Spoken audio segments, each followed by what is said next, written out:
Good evening. Thank you for joining us. I'm Jeff Herndon. Julia Thatcher has the night off. Cheney Lake, Wichita's main water supply, 6 feet lower than normal right now.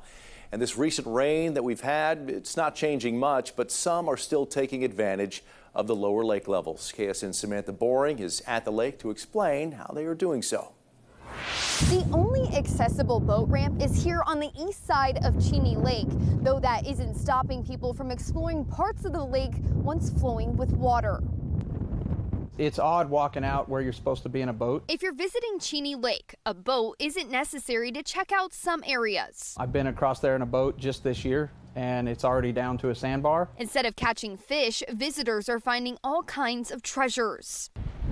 President of the Cheney Lake Association, John Lovett, found a boat motor lost 6 years ago and 2 old well casings sticking out of the sand. Well, we've had a surge of people come into the park office and filling out metal detecting permits so that they can go out there and try to find the goodies. The lower levels are also allowing people to pick up trash and clean up parts of the lake not usually accessible.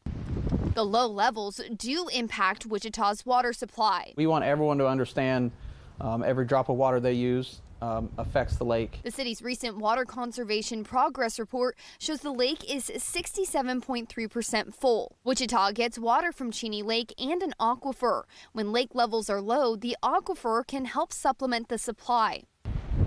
Sunday and Monday's rain is only expected to help levels rise by 1/10 of an inch. We would need a substantial downpour. The Cheney Lake Association asks people to conserve what they can to keep lake levels up until more rain falls. Cheney Lake State Park says it's good to have lower levels going into spring, but not this low.